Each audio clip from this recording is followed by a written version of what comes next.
My manipulative younger brother got engaged to my older brother's ex-wife. The engagement announcement came through a group text at 11:43 p.m. on a Saturday night, which should have been my first clue that something was catastrophically wrong. My phone buzzed on the nightstand while my wife Lila and I were watching a movie, and when I opened it, there was a photo of my younger brother Caleb down on one knee in front of Vanessa, my older brother Nathan's ex-wife, with a ring that looked suspiciously similar to the one Nathan had given her 8 years ago. The caption read, "She said yes. Sometimes the right person was there all along. Family dinner Sunday to celebrate?" I stared at the screen until Lila took the phone from my hand and whispered a single word that perfectly captured the moment. No. But it wasn't just no. It was a violation so profound, so deliberately cruel, that my brain couldn't process it as real. Vanessa had been married to Nathan for 6 years. They'd divorced 18 months ago after she'd had an affair with someone from her gym, a betrayal that had nearly destroyed Nathan. He'd lost 30 pounds from stress, started seeing a therapist twice a week, and spent 6 months barely functional enough to show up to his job as a civil engineer. Caleb had been there through all of it, showing up at Nathan's apartment with groceries, sitting with him during the worst nights, acting like the supportive younger brother we'd all thought he was. And now this. Now he was marrying the woman who'd shattered our family. I'd been the middle brother my entire life, which meant I'd spent 34 years mediating between Nathan's rigid sense of right and wrong and Caleb's flexible relationship with truth. Nathan was 3 years older than me, steady and reliable, the kind of person who'd never missed a day of work and always returned his shopping cart. Caleb was 5 years younger, charming in a way that made people overlook his failures, perpetually between jobs or girlfriends or apartments. Our parents had always excused his behavior because he was the baby, because he'd had childhood asthma, because Nathan and I had each other and Caleb needed extra support. I'd accepted this dynamic for decades, playing peacekeeper, smoothing over Caleb's messes, lending him money I knew I'd never see again. But this wasn't borrowing rent money or lying about a job interview. This was strategic, calculated destruction, disguised as love. The family dinner happened despite my attempts to talk Nathan out of attending. He'd insisted on going, said he needed to hear Caleb explain himself face to face. Our parents hosted at their house in the suburbs, the same dining room where we'd celebrated every holiday and milestone for 30 years. Mom had made pot roast, Caleb's favorite, which felt like an endorsement. Vanessa wore a cream-colored dress that highlighted her tan, her auburn hair styled in loose waves, playing the role of blushing bride-to-be with practiced ease. Caleb kept his arm around her shoulders, his smile wide and guileless, as if he genuinely believed we'd all be happy for them. Nathan sat rigid in his chair across from them, his jaw clenched so tight I worried about his teeth. I positioned myself between them, Lila beside me squeezing my hand under the table hard enough to hurt. Caleb started his prepared speech before we'd even finished the salad course. He talked about how he and Vanessa had reconnected 6 months ago when she'd reached out to apologize to the family for how the divorce had ended, how they'd met for coffee to talk about Nathan, about healing, about moving forward, how that coffee had turned into weekly meetings, then daily texts, then something neither of them had expected. "I fought it," Caleb said, his voice earnest, his eyes moving around the table seeking approval. "I told myself it was wrong, that I couldn't do this to Nathan. But sometimes love doesn't follow the rules we set for it. Sometimes the heart wants what it wants, and fighting that just hurts everyone more." Vanessa nodded along, dabbing at her eyes with her napkin. Mom reached across the table to squeeze her hand. Dad cleared his throat and said something about life being complicated and family being forever. Nathan stood up so abruptly, his chair tipped backward and hit the wall. "You're pathetic," Nathan said, his voice quiet and controlled in a way that was somehow more frightening than shouting. "Both of you. You're sitting here pretending this is some romantic story about second chances, but I know exactly what this is. Caleb, you've spent your entire life taking things that belong to me. My college acceptance letter you steamed open and read first. My girlfriend in high school you kissed at that party. My job recommendation you asked Dad to give you instead. And now my wife, ex-wife, whatever. You couldn't stand that I had something you didn't, so you took her. And Vanessa, you're using him the same way you used me, the same way you used that guy from the gym. You don't love Caleb. You love what he represents. Another chance to be part of this family. Another chance to play the victim when it falls apart." He grabbed his jacket from the back of his chair. "I'm done. With both of you. With this family that enables this. Don't contact me. Don't show up at my apartment. We're finished." The silence after Nathan left felt like pressure in my ears, like being underwater. Mom started crying, Dad demanded Nathan come back and apologize, and Caleb launched into a defensive monologue about how Nathan had always been jealous of him, had always looked down on him, had never supported his dreams. Vanessa sat perfectly still, her expression unreadable, the ring on her finger catching the light. I watched her watching Caleb, and something about her stillness felt calculated, like she was performing even her silence. Lila touched my arm and tilted her head toward the door. We left without saying goodbye, and in the car on the way home, I told her what I'd realized during that terrible dinner. She's not doing this for love, and neither is he. They're doing this because they can, because hurting Nathan and getting away with it proved something to themselves. Lila was quiet for a long moment before responding. So, what are you going to do about it? I called Nathan that night from our garage, sitting in my car in the dark because I didn't want to wake our two kids. He answered on the fifth ring, his voice rough like he'd been crying or drinking or both. I didn't try to comfort him or minimize what had happened. Instead, I told him I believed him, that I saw through Caleb and Vanessa's performance, and that I was choosing his side regardless of what our parents wanted. I'm done playing peacekeeper, I said. I'm done pretending Caleb's behavior is acceptable because he's family. What he's doing to you is cruel, and I won't be part of it. Nathan was quiet for so long I thought he'd hung up. Then he said, "Thank you. I needed to hear that someone sees it." We talked for another hour, and during that conversation, Nathan told me things about the divorce I hadn't known. How Vanessa had emptied their joint savings account the week before she'd asked for the separation. How she'd convinced him the affair was his fault for working too much, for not being spontaneous enough, for prioritizing stability over passion. How she'd kept his grandmother's engagement ring despite it being a family heirloom, claiming it was legally hers as part of the divorce settlement. The engagement moved forward rapidly, with Caleb and Vanessa setting a wedding date just 4 months away. They claimed they didn't want a long engagement, that they'd already wasted enough time apart, that they wanted to start their lives together as soon as possible. But the speed felt strategic, like they were trying to force acceptance through momentum, to make the wedding inevitable before anyone could organize opposition.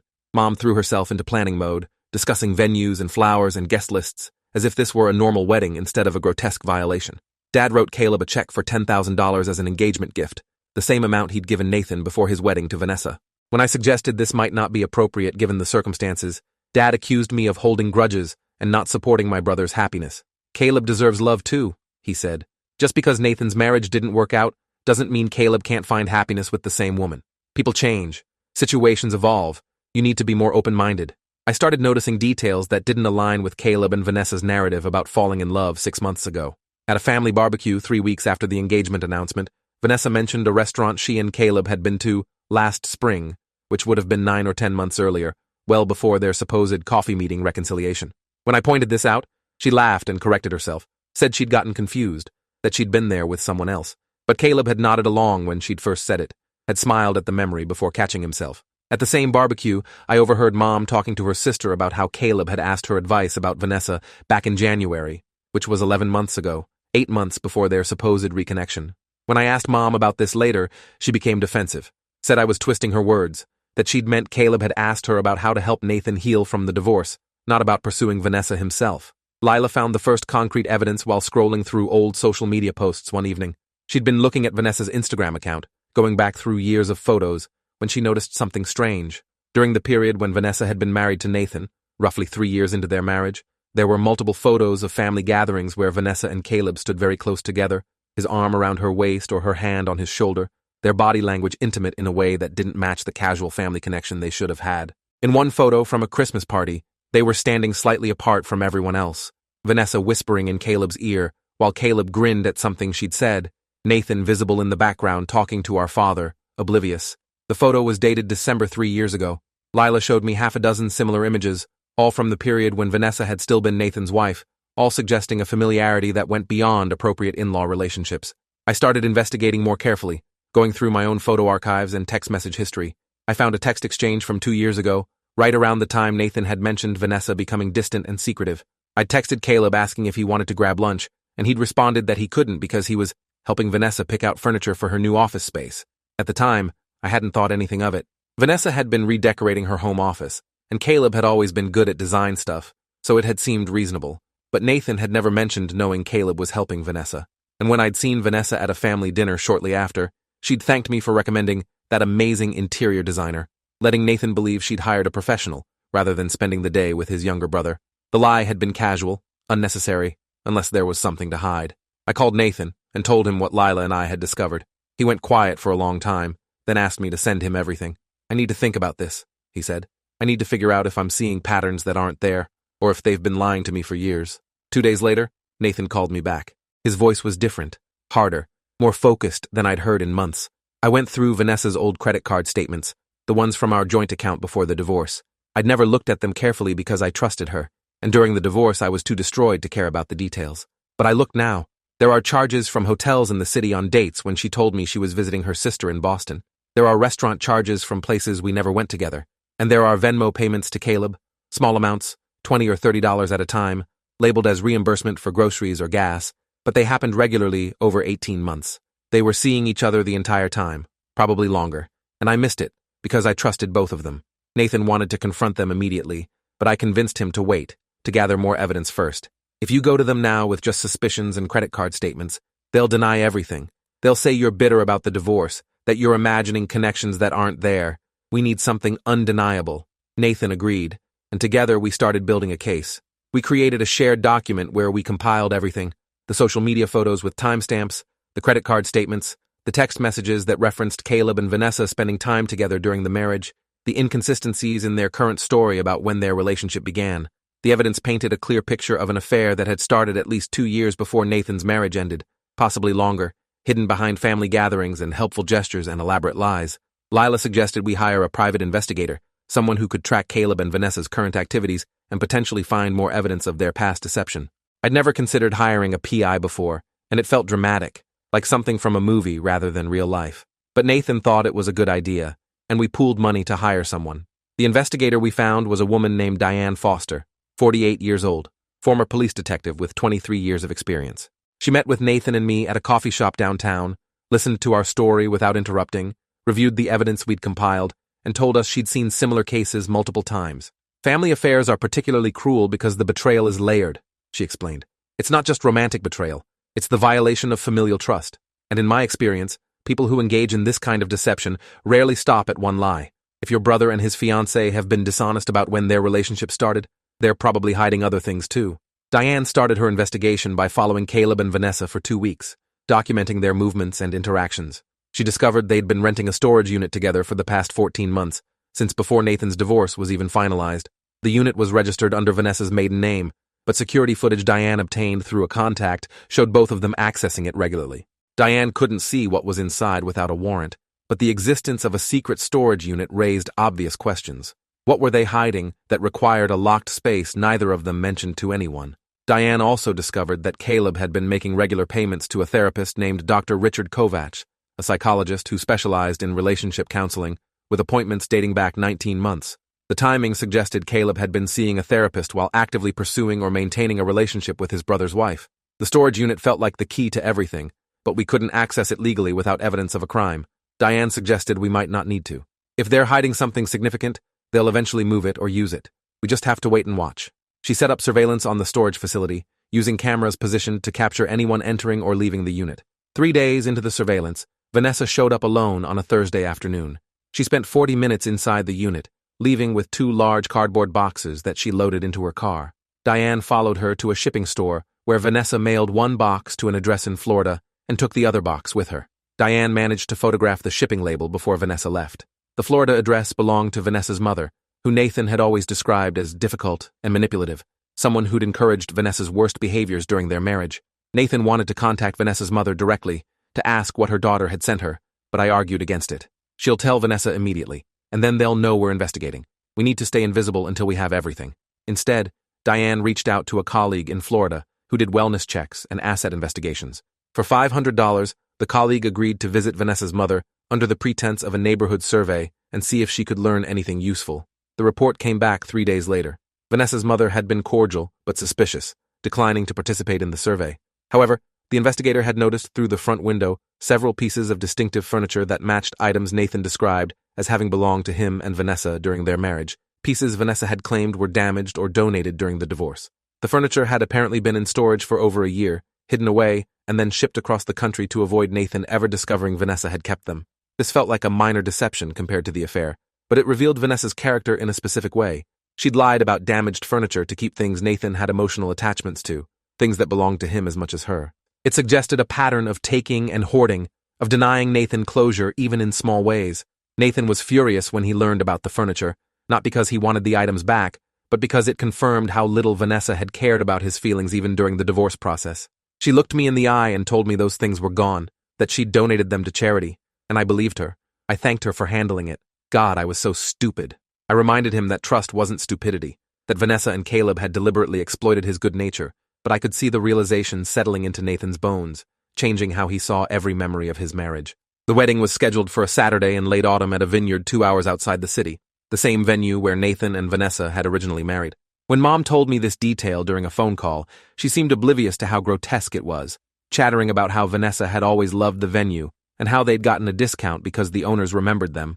I asked if she'd considered how Nathan might feel about his younger brother marrying his ex-wife at the location of his own wedding, and Mom sighed like I was being deliberately difficult. Nathan needs to move on. He can't control where other people get married. And honestly, this is getting ridiculous. You're enabling his bitterness by refusing to support Caleb and Vanessa. They're happy. That should be enough. I told her happiness built on lies and betrayal wasn't worth celebrating, and she hung up on me. Dad called an hour later to tell me I was creating unnecessary drama and damaging the family with my grudge. When I tried to explain about the evidence Nathan and I had gathered, Dad cut me off. I don't want to hear conspiracy theories. Caleb and Vanessa are adults making their own choices. You need to respect that. Diane completed her investigation 2 months before the wedding. Her final report was 38 pages long, documenting a timeline of Caleb and Vanessa's relationship that extended back at least 3 years before Nathan's divorce, possibly longer. She'd found hotel records showing they'd rented rooms together on multiple occasions while Vanessa was still married. She'd uncovered joint purchases, including a laptop they'd bought together and registered under a fake name. She'd tracked down witnesses, including a bartender at a restaurant near Caleb's old apartment who remembered seeing them together regularly, holding hands and acting like a couple, always in the late afternoons when Nathan would still be at work. The evidence was comprehensive and damning, proof that Caleb and Vanessa hadn't fallen in love after the divorce, but had been conducting a long-term affair throughout Nathan's marriage, lying to everyone, including each other's therapists, about the timeline. Nathan and I sat in my home office reviewing Diane's report, while Lila kept our kids occupied downstairs. With each page, Nathan's expression shifted from anger to something colder, more resolved. They destroyed my life for years. They let me blame myself for the marriage failing. They sat across from me at family dinners and pretended to care while they were sneaking around behind my back. And now they're going to get married like none of it matters. Like they're the victims in some romantic story about forbidden love. He looked up at me, and I saw something in his face I'd never seen before. A determination that made him look like a stranger. I want to destroy them, not physically, but I want everyone to know what they did. I want Mom and Dad to see who Caleb really is. I want their wedding to be the place where the truth comes out and ruins everything they've built on lies. The plan formed over several conversations between Nathan, Lila, and me.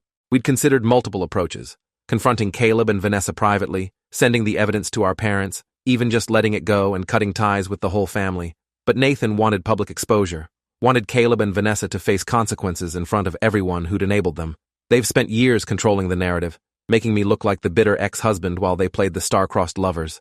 I want one moment where they can't lie, can't manipulate, can't hide, and I want it to be at their wedding, in front of everyone they've deceived. It felt extreme, potentially cruel, but I understood his reasoning. Caleb and Vanessa had chosen cruelty first. They'd chosen to conduct their affair in plain sight, to gaslight Nathan about his own marriage, to enlist our family in their deception. If they wanted a wedding celebration, they'd get one, just not the kind they were expecting. Diane helped us prepare the presentation. We compiled everything into a clear chronological timeline with supporting evidence for each claim. Hotel receipts with dates and locations, social media photos with timestamps, credit card statements showing purchases and payments, witness testimonies from the bartender and others who'd seen them together, text messages Nathan had saved from Vanessa during the marriage where she'd lied about her whereabouts, paired with evidence of where she'd actually been, the therapist appointments Caleb had been attending while the affair was ongoing, the storage unit rental agreement, the shipping records for the furniture. Every piece of evidence was documented, verified, and organized into a presentation that would be impossible to dismiss as coincidence or misunderstanding. We had it professionally printed and bound into packets, one for each family member who'd be attending the wedding. 3 days before the wedding, Nathan had a moment of doubt. He called me at midnight, his voice uncertain in a way that worried me. What if this is too far? What if I'm becoming the villain in my own story, the bitter ex who can't let go? Maybe Mom and Dad are right. Maybe I should just walk away and let them have their wedding and their lies and their happiness. Maybe holding on to this anger is hurting me more than it's hurting them. I listened to him spiral, then asked him a simple question. If you do nothing, if you let them get married without anyone knowing the truth, will you be able to live with that? Will you be able to show up at family events and watch them play happy couple? Will you be able to watch our parents celebrate their anniversary without feeling like you're suffocating? Nathan was quiet for a long time. No, I can't live with it. I can't pretend anymore. I need them to face what they did, even if it makes me the bad guy. The wedding day arrived with unseasonably warm weather, the autumn air crisp and golden. The vineyard looked beautiful, exactly as I remembered from Nathan's wedding 8 years earlier. The same ceremony arch draped with white fabric and flowers, the same view of rolling hills covered in grapevines, the same tables set up for the reception with elegant centerpieces and string lights. Vanessa had recreated Nathan's wedding almost exactly, either from sentiment or from laziness, or from some twisted desire to replace one memory with another. Nathan wasn't attending, had made it clear he wouldn't be there, which everyone assumed was because seeing his ex-wife marry his brother would be too painful. They were right, but not in the way they imagined. Nathan was spending the day at my house with Lila and our kids, waiting for my call to tell him it was done. I arrived at the wedding with the evidence packets in my car, hidden in a bag under the passenger seat. I'd debated the timing all week, trying to decide the exact right moment for maximum impact, but minimum opportunity for Caleb and Vanessa to spin the narrative. The ceremony itself felt surreal. Watching Caleb and Vanessa exchange vows they'd probably written together, promising honesty and faithfulness and eternal love. Mom cried happy tears. Dad beamed proudly. Vanessa's mother dabbed at her eyes with a handkerchief. I sat in the back row feeling like I was watching a play, a performance where everyone had learned their lines except me. When the officiant pronounced them husband and wife, and they kissed to applause, I thought about Nathan sitting in my living room knowing this was happening, and my resolve hardened into something unbreakable. The reception began with cocktails on the vineyard terrace, guests mingling and congratulating the happy couple. Caleb had his arm around Vanessa's waist, introducing her as my wife, with obvious pleasure. Several relatives I hadn't seen in years approached me to ask where Nathan was, and I told them he wasn't feeling well, which was technically true. Vanessa's mother cornered me near the bar to tell me how wonderful it was that Caleb and Vanessa had found each other, how sometimes love worked in mysterious ways, how she'd always known Vanessa was too good for Nathan anyway. I smiled and nodded and excused myself before I said something I'd regret. The dinner seating had me positioned between my aunt and a cousin I barely knew, far enough from the head table that I'd need to make a deliberate move to be seen and heard. That was fine. I'd planned for that. Dinner progressed through multiple courses, each accompanied by toasts from various family members. Dad gave a rambling speech about Caleb's journey to finding happiness. Mom talked about how proud she was to welcome Vanessa back into the family officially. Vanessa's mother made an embarrassing joke about grandchildren. Several of Caleb's friends told stories that painted him as loyal and devoted, a good guy who'd finally found the one. No one mentioned Nathan except in carefully vague references to past relationships and second chances. The erasure was deliberate and complete, as if Nathan's marriage to Vanessa had been a brief inconvenience rather than 6 years of his life. I waded through all of it, my heart pounding, my hands steady, my mind clear. The packets were still in my car. I'd need to retrieve them at exactly the right moment, when enough people had drunk enough wine to be emotionally loose, but not so much they couldn't process information. After the toasts, but before the dancing felt right. I excused myself between the main course and dessert, walked out to the parking lot, and retrieved the packets from my car. There were 63 people at the wedding. I'd printed 63 packets. Back inside, I approached the DJ booth and asked if I could make an announcement. The DJ, a kid who couldn't have been more than 23, shrugged and handed me the microphone. I walked to the center of the room where everyone could see me, waited for the conversations to die down, and began speaking before anyone could stop me. I apologize for interrupting the celebration, but there's something everyone here needs to know before this night goes any further. I'm going to distribute some materials that document the true timeline of Caleb and Vanessa's relationship. I encourage everyone to read them carefully before deciding whether to continue celebrating. The room went silent. Caleb stood up from the head table, his face confused and then angry as he realized what was happening. "What are you doing? This is our wedding. You can't just—" I cut him off. "I can, and I am. Everyone here deserves to know the truth about what they're celebrating." I started handing out the packets, moving quickly before anyone could physically stop me. Mom grabbed my arm as I passed her table, hissing at me to stop this nonsense, but I shook her off and kept moving. Dad's face went red with anger. Vanessa sat frozen at the head table, her expression unreadable. Within 3 minutes, every table had packets, and people were starting to open them, their expressions shifting from confusion to shock as they began reading. The first page of each packet was the timeline, a simple chronological list of dates and events. Hotel check-ins during Nathan's marriage, credit card payments from the joint account to restaurants Vanessa had visited with Caleb, text messages where Vanessa lied to Nathan about her location, social media photos showing inappropriate intimacy, the storage unit rental, the therapist appointments, everything documented with accompanying evidence in the pages that followed. I watched people's faces as they read, saw the moment comprehension hit, the horrified glances toward Caleb and Vanessa, the whispered conversations starting at every table. Someone's grandmother said loudly, "This says they were having an affair for 3 years while she was married to the other brother. Is that true?" Her daughter tried to shush her, but the question hung in the air, demanding an answer. Caleb tried to recover control. He stood and raised his hands for attention, his voice projecting across the room with practiced charm. "Everyone, please. This is a gross misrepresentation put together by my brother Nathan, who has never forgiven Vanessa for leaving him. He's trying to ruin our happiness because he can't move on. Don't let his bitterness poison what should be a joyful day. Those documents are full of lies and manipulated evidence. They're desperate attempts to—" I interrupted him. "I have copies of the original sources for everything in those packets. Hotel security footage, credit card company statements, social media data with metadata timestamps, witness testimonies from people who saw you together. The private investigator who compiled this is a former police detective with 23 years of experience. Her contact information is on the last page if anyone wants to verify the evidence independently. This isn't Nathan's bitterness. This is documented fact. Vanessa finally spoke, her voice smaller than I'd ever heard it. You're destroying our wedding. How can you be this cruel? Whatever you think happened, we love each other now. That's what matters. We're married. We're committed to building a life together. Why can't you just let us be happy? The question was directed at me, but I shook my head. You don't get to ask for mercy. You conducted a multi-year affair that destroyed Nathan's marriage and his trust in his own family. You lied to therapists, to mediators, to everyone in this room about when your relationship started. You manipulated Nathan into believing his marriage failed because of his inadequacies when the truth is you were cheating on him with his younger brother.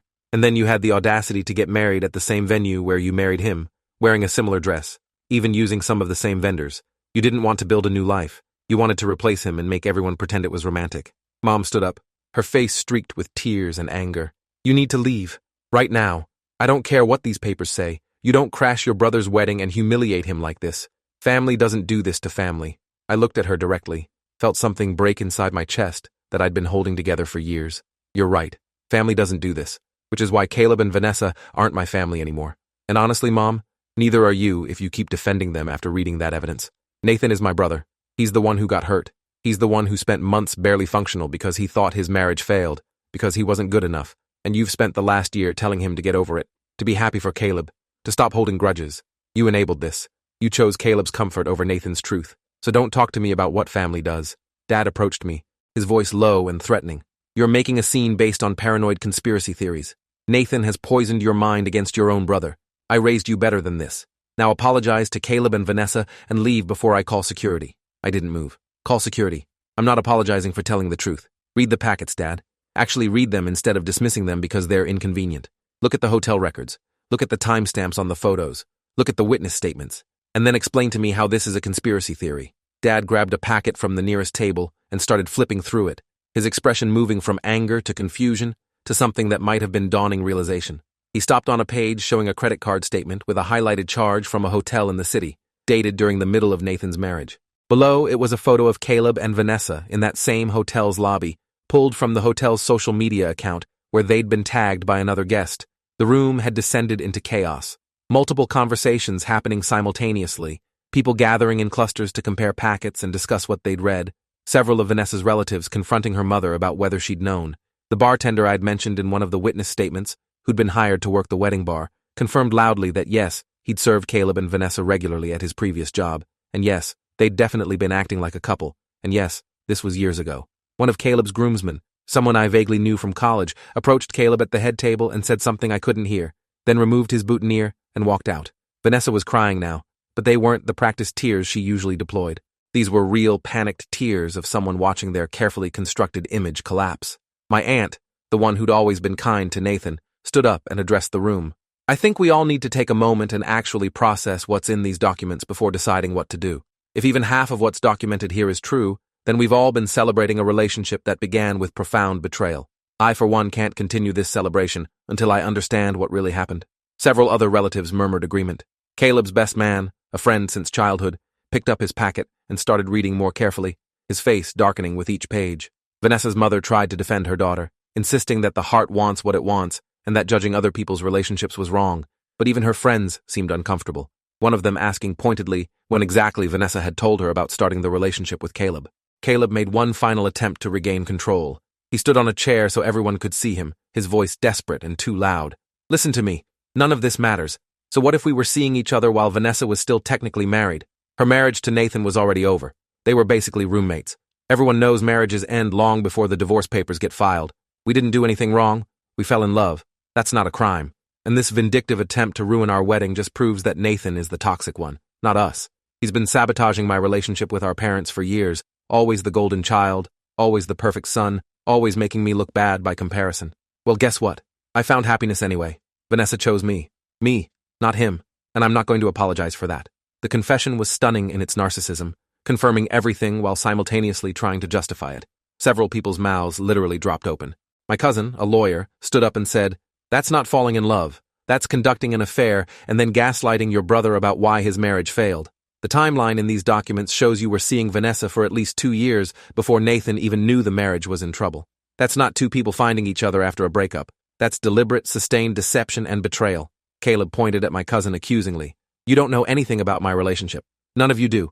You're all judging us based on out-of-context evidence compiled by someone with an agenda. Nathan has turned you all against me because he can't handle that I finally have something he wanted. I climbed onto a chair myself, so Caleb and I were at eye level across the room. You've always had everything you wanted, Caleb. Mom and Dad's unconditional support, excuses for every failure, bailouts from every consequence. What you couldn't stand was that Nathan had something genuine, a marriage he'd worked to build, a life he'd created through effort and integrity. So you took it. You seduced his wife. You conducted a years-long affair. You let him suffer through a divorce thinking he'd failed, when the truth is, you destroyed his marriage deliberately, and then you convinced everyone to celebrate you for it. Well, congratulations. You got what you wanted, but everyone knows now what it cost. The wedding was effectively over. People started leaving, some stopping to apologize to me for not seeing through Caleb and Vanessa's story earlier, others too uncomfortable to say anything. Mom and Dad stayed seated at their table looking shell-shocked, the packets open in front of them. Several relatives went to Nathan's social media to send messages of support. Vanessa's mother gathered her daughter's belongings and helped her to the bridal suite, Vanessa sobbing and stumbling in her wedding dress. Caleb stood alone at the head table, abandoned by his groomsmen, his friends, most of his family, watching his perfect day disintegrate. I packed up the remaining packets and walked out to my car. My hands were shaking. I'd just blown up my entire family, but driving home to tell Nathan it was done, I felt lighter than I had in months. Nathan was waiting on my front porch when I pulled into the driveway. He stood up as I got out of the car, his expression anxious. Did you do it? I nodded. I did it. Everyone knows now. Caleb tried to justify it, which only made it worse. Vanessa cried. Mom and Dad looked horrified. Most people left. The wedding is over, and so is their reputation. Nathan's face crumpled, and he grabbed me in a hug so tight I could barely breathe. Thank you. God, thank you. I know this cost you. I know Mom and Dad will probably never forgive you, but thank you for seeing me, for believing me, for making them face what they did. We went inside where Lila had coffee and food waiting, and I told them everything that had happened, every detail, every reaction, every moment of the confrontation. The fallout continued over the following weeks. Caleb and Vanessa's marriage became the subject of intense family gossip. Several relatives who'd given wedding gifts requested them back, or donated the equivalent amounts to charities in Nathan's name. Mom and Dad initially defended Caleb, insisting I'd gone too far and caused permanent damage to the family. But as they read through the evidence packets more carefully, processed the hotel records and witness statements and timeline documentation, their position softened into confused hurt. They couldn't deny what was documented, but accepting it meant confronting how badly they'd misjudged both sons. Mom called me 3 weeks after the wedding, her voice small and broken. I read everything, all of it, and I talked to some of the people listed as witnesses. It's true, isn't it? Caleb and Vanessa were together for years while she was married to Nathan, and we believed them when they said it started after the divorce. We blamed Nathan for not being supportive. Oh God, what have we done? Dad took longer to come around. He called Nathan directly about 6 weeks after the wedding, apologizing stiffly and formally, clearly uncomfortable with admitting he'd been wrong. Nathan was gracious in a way I'm not sure I could have been, accepting the apology and saying he understood how hard it was to see your child's flaws, but he also set boundaries, telling our parents that rebuilding trust would take time and effort, that showing up to one conversation wasn't enough to undo a year of choosing Caleb's comfort over Nathan's truth. Dad agreed to family therapy, which felt like a significant concession given his general skepticism about psychology. Mom suggested Nathan join them for a session, and while Nathan was hesitant, he eventually agreed. I attended as well, serving as witness and support, and occasional mediator when conversations got heated. Caleb and Vanessa's marriage lasted less than 8 months. According to relatives who stayed in touch with them, the exposure of their affair's true timeline destroyed the romantic narrative they'd built their relationship on. Without the story of forbidden love triumphing over obstacles, they were left with the reality that they'd hurt people deliberately and built their foundation on lies. They fought constantly, blamed each other for the wedding disaster, and struggled with the social consequences of their exposed deception. Vanessa filed for divorce, citing irreconcilable differences. Caleb contested it briefly, then gave up when his lawyer told him fighting would be expensive and pointless. The divorce was finalized on a Monday morning with minimal drama and no contested assets, since they'd barely been married long enough to acquire anything joint.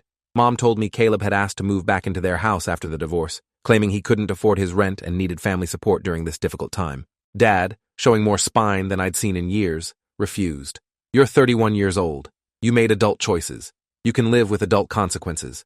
Your mother and I will help you find an affordable apartment, but you're not moving back home. That chapter of your life is over. Caleb apparently didn't take the rejection well, accusing our parents of abandoning him in favor of Nathan, of choosing the golden child even now.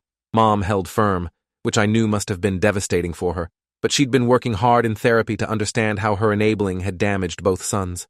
Letting Caleb face consequences was part of her own healing process. Nathan thrived in the months following the wedding exposure. He started dating someone he'd met through work, a structural engineer named Grace, who knew about his past and didn't judge him for it. He changed jobs, moving to a firm with better benefits and less toxic office politics. He joined a cycling club and started competing in amateur races, finding joy in physical challenge and community. When we had family dinners now, Nathan attended, bringing Grace, laughing and relaxed in ways he hadn't been in years. The transformation was remarkable, watching him reclaim confidence and happiness that Caleb and Vanessa had tried to steal. He told me once that exposing the truth had freed him from constantly questioning his own memory and perception. I spent so long wondering if I'd imagined the signs, if I'd been paranoid or oversensitive. Having documented proof that I was right, that they really were lying to me for years, it gave me permission to trust myself again. Caleb and I haven't spoken since the wedding. He sent me a few angry text messages in the immediate aftermath, calling me a traitor and a self-righteous asshole, accusing me of destroying his life to make Nathan feel better. I blocked his number after the third message. Several months later, he tried reaching out through Mom, asking her to tell me he wanted to talk, to explain his side, to rebuild our relationship. I declined. Some bridges, once burned, don't need rebuilding. Caleb had shown me exactly who he was, someone who would betray family for personal gratification, who would lie for years without remorse, who would manipulate our parents into enabling his worst behaviors. I didn't need that person in my life, brother or not. Vanessa disappeared from our family's orbit completely. She moved to a different state according to social media posts that mentioned new beginnings and fresh starts. Her mother occasionally mentioned her in conversations with other relatives, always painting her as a victim of circumstances rather than an active participant in deception. Most people politely changed the subject. The affair and its exposure had damaged Vanessa's reputation beyond repair in our family and social circles. She'd become synonymous with betrayal, her name invoked as a cautionary tale about the consequences of selfish choices. I didn't feel sorry for her. She'd made calculated decisions for years, prioritizing her desires over Nathan's well-being, and the natural consequences of those decisions finally caught up with her. The private investigator Diane Foster sent me a message about a year after the wedding. She'd followed the aftermath out of professional curiosity and wanted me to know that the work we'd done together had been some of the most satisfying of her career. Most investigations end with ambiguity or compromise. This one ended with clear truth and appropriate consequences. Your brother Nathan deserved justice, and you made sure he got it. That matters. I appreciated her perspective. There had been moments over that year when I'd questioned whether exposing Caleb and Vanessa so publicly had been the right choice, whether I'd let anger override compassion, whether destroying their wedding had made me as bad as them. But talking to Nathan, seeing him healthy and happy and no longer carrying the weight of unresolved betrayal, I knew we'd made the right choice. Some truths need to be spoken publicly, especially when private conversations have failed repeatedly. My relationship with my parents evolved into something more honest, but less comfortable than it had been before. We all attended family therapy together for several months, working through decades of dysfunctional patterns and missed opportunities. Mom had to confront how her protectiveness toward Caleb had enabled his worst impulses. Dad had to acknowledge how his dismissiveness of Nathan's concerns had compounded the betrayal. I had to accept that my role as peacekeeper had sometimes meant protecting Caleb from consequences he needed to face. The therapy was painful, but necessary, stripping away comfortable lies and forcing us all to see each other more clearly. We emerged from it with boundaries and agreements. No more enabling destructive behavior, no more choosing comfort over truth, no more sacrificing one child's well-being for another's convenience. Lila told me she was proud of how I'd handled everything, which meant more than I'd expected. She'd watched me struggle with the decision to expose Caleb and Vanessa, had supported me through the fallout and family drama, had defended our choice when friends questioned whether it had been too vindictive. You protected someone who needed protecting, she said. You stood up against injustice even when it cost you comfort and family harmony. That's who I want our kids to see you as. Someone who does the right thing even when it's hard. Our kids were too young to understand the full situation, but they noticed that some family gatherings included Uncle Nathan and his girlfriend Grace now, while Uncle Caleb no longer visited. We'd explain it more completely when they were older, using it as a lesson about integrity and consequences. The story of the wedding exposure spread beyond our immediate family, becoming one of those social media stories that gets shared and discussed in relationship forums and revenge subreddits.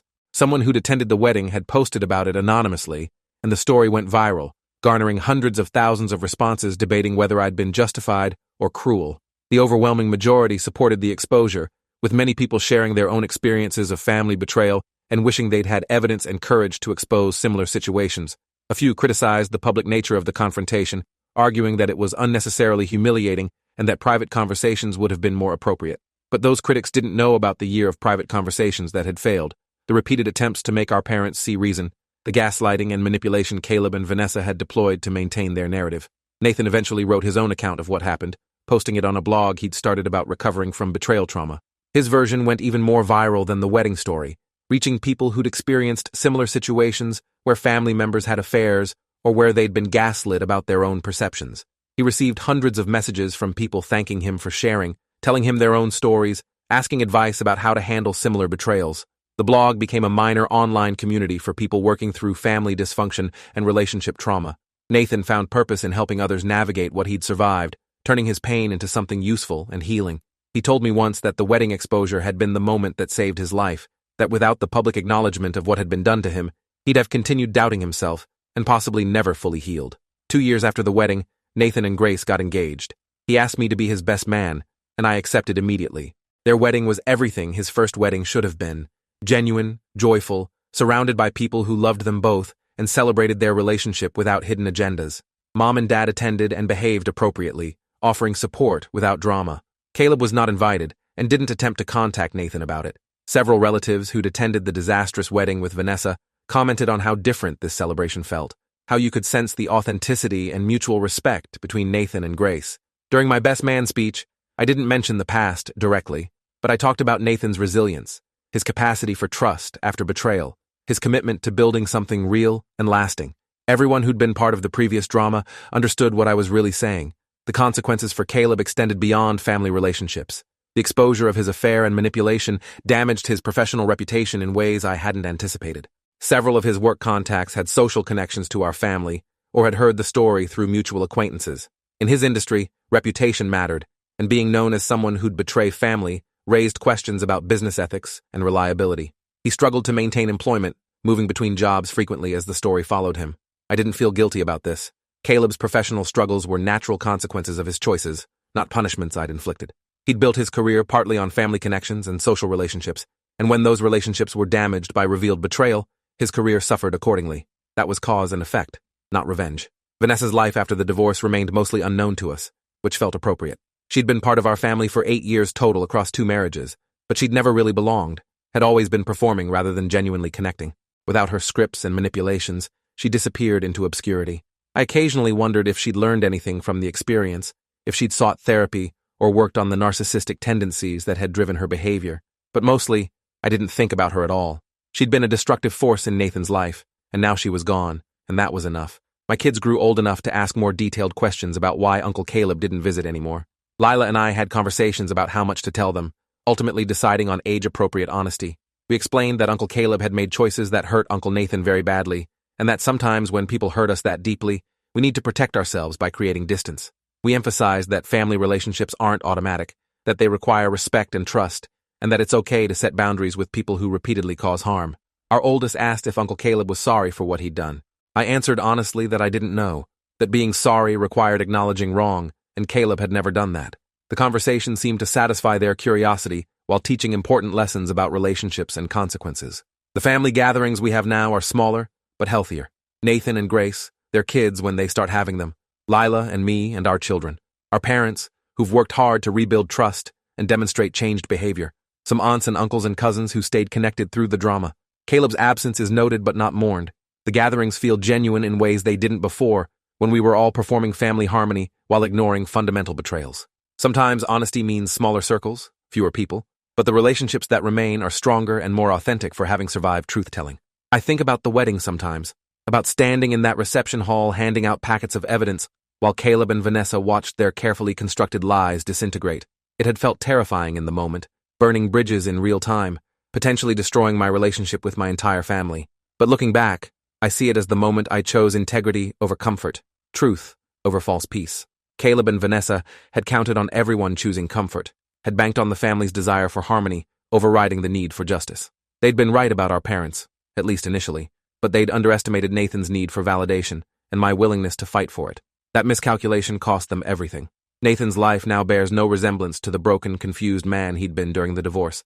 He's built a career he loves, a marriage that honors him, friendships based on genuine connection rather than obligation. He's become an advocate for people experiencing gaslighting and family betrayal, using his blog and social media to share resources and support. He credits the wedding exposure as the catalyst for his healing, The moment when external validation allowed him to stop doubting his own perceptions and memories. "You gave me my sanity back," he told me once. Caleb and Vanessa had convinced me I was crazy, that I'd imagined problems that didn't exist, that the marriage failing was my fault. Having proof that I was right all along, that my instincts were correct, it let me trust myself again.